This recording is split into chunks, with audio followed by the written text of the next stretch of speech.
विप्र फाउंडेशन के होली उत्सव में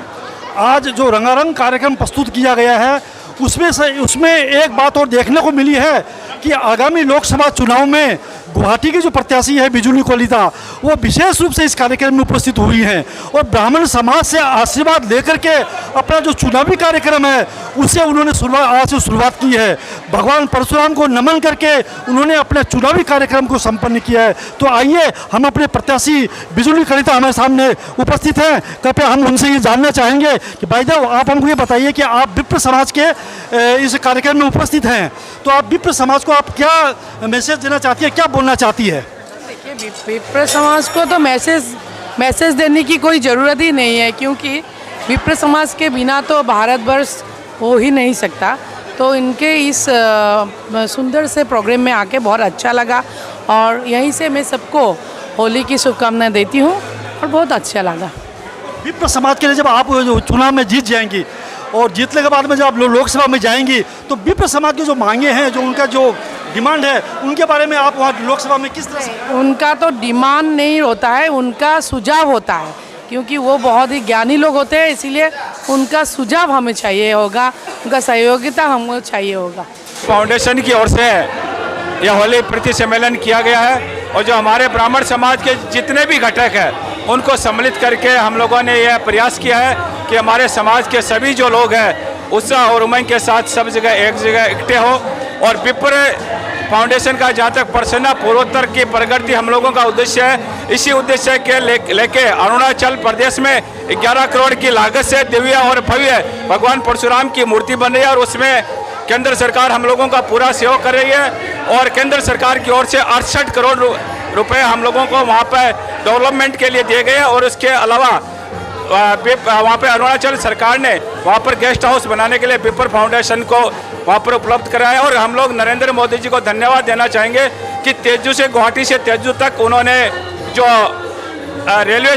जो हवाई सेवा है वो प्रारंभ कर दी है और ईटानगर में एयरपोर्ट प्रारंभ कर दिया गया है और 3000 करोड़ का रेलवे का सर्वे परशुराम कुंड तक केंद्र सरकार की ओर से चलाया जा रहा है। विप्र फाउंडेशन ही सभी प्रयासों का करके और हम लोगों का अगला उद्देश्य है माननीय हमारे जो लोकप्रिय मुख्यमंत्री है हेमंत बिस्वा शर्मा, उनसे निवेदन करके तिनसुकिया में भी एक विप्र समाज का दिव्य और भव्य भवन बनेगा ताकि यहाँ से आने वाले जो पर्यटक हैं वो आराम से सुविधा से वहाँ पर अरुणाचल जा सके। और आज का इसी कार्यक्रम सभी को हम लोगों की ओर से शुभकामनाएं देते हुए और हम लोग प्रयास करेंगे कि अगली बार जो होगा इससे भी 4 गुना हम लोग कार्यक्रम आयोजन करने का प्रयास करेंगे।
आशीर्वाद जो है विप्र समाज की तरफ से मिला है और विप्र समाज ब्राह्मण अगर किसी को आशीर्वाद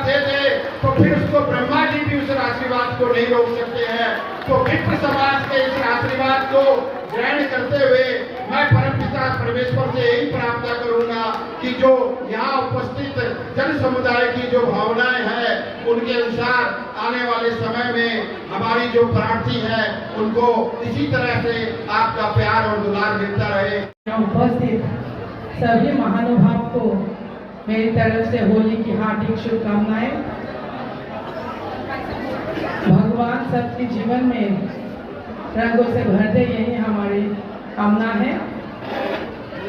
अब सभी को पता है कि भारतीय जनता पार्टी ने हमको 5 नंबर गुवाहाटी लोकसभा से आने वाले लोकसभा निर्वाचन के लिए हमको प्रोजेक्ट किया है। तो हमको आप सभी का आशीर्वाद, शुभकामना हम चाहते हैं। हमें पता है क्या यहाँ उपस्थित सभी लोग हमारे सबके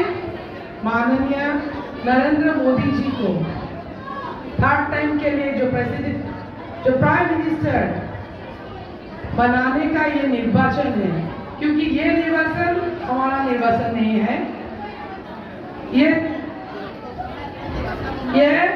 3rd टर्म के लिए माननीय नरेंद्र मोदी जी को प्रधानमंत्री बनाने का ये चुनाव है। और इस चुनाव में भारतीय जनता पार्टी ने हमको भी एक सैनिक की तरह फील्ड में उतारा है। इसलिए आप सभी की आशीर्वाद, शुभकामना दिल से कामना करती हूँ। आशा करती हूँ कि ये जो डेवलपमेंट का चुनाव है और सारों और पूरे भारत, पूरे असम, पूरे गुवाहाटी में जो डेवलपमेंट हुआ है, आशा करती हूँ कि उस डेवलपमेंट की जो धारा है उस धारा में मेरा भी सहयोगिता हो, मैं भी पार्टिसिपेट कर सकूं और ये संभव होगा। विशेष करके जो मातृ जाति यहाँ बैठी हुई है, क्योंकि नरेंद्र मोदी जी ने मातृ जाति के बारे में ज्यादा सोचा है कि नहीं है। तो जहाँ मातृ जाति की आशीर्वाद रहती है वहाँ चारों ओर खुशहाली ही खुशहाली होती है। और अभी सबको पता है कि अगर भारत को विश्व गुरु बनाना है तो हमें नरेंद्र मोदी जी को चाहिए, और नरेंद्र मोदी जी के बिना भारत विश्व गुरु नहीं बन सकता, और भारत को विश्व गुरु बनाना ही है। इसीलिए हमें नरेंद्र मोदी जी को फिर से प्रधानमंत्री बनाना है, और हमें जो दायित्व दिया गया है, आशा करते हैं कि अपनी सहायता से वो पूरा हो सके और फिर से हम आप लोगों के बीच आके, आप लोगों के साथ मिलके सोसाइटी के लिए डेवलपमेंट का काम कर सके, वही आशीर्वाद चाहते हुए मैं अपनी वाणी का विराम देती हूँ और फिर से आप लोगों के बीच आने का जो मैं मतलब आज आके इतना अच्छा लगा, इतना मतलब पूरा पैक्ड है, और होली इतना सुंदर तरह से आप लोग मना रहे। और आप लोगों को जब भी मैं देखती हूँ ना बहुत अच्छा लगता है, क्योंकि आप लोग इतने कलरफुल होके रहते हैं, इतना कलरफुल, इतना सुंदर सुंदर साड़ी पहनते हैं, इतना कलरफुल, जो अपना आप लोगों का जो भी प्रोग्राम हो इतना कलरफुल आप लोग बन के रहते हैं, वो देख के मुझे बहुत अच्छा लगता है। इसीलिए आशा करती हूँ कि फिर से आप लोगों के बीच में आ सकूं और आप लोगों के बीच रह के आप लोगों के साथ सारे खुशियों में मैं पार्टिसिपेट कर सकूं, यही भगवान से चाहते हुए मैं अपनी के बीच में बैठो। भगवान शिव ने कहा कि मैं जो शिव हूं, ये शिव क्यों हूं? उन्होंने पार्वती से कहा कि हे देवी, वो तो पाणी ग्रहण परिपाटी फल विदम, कि तुमसे मेरी शादी हुई है, इंकार रूपणी जो शक्ति तुम हो, बोल के मैं शिव बन गया। तो आप जो हमारी माताएं, आप देखिए यहाँ पर हमारी माताएं बहनें ज्यादा बैठी हैं, तो ये हमारी जो ब्राह्मण समाज की माताएं बहनें हैं, इनसे ही हमारा ब्राह्मण समाज, मैत्रेयी, गार्गी, इन लोगों से ही हमारा समाज आज यहाँ पर पहुंचा है। हम जो ऋषि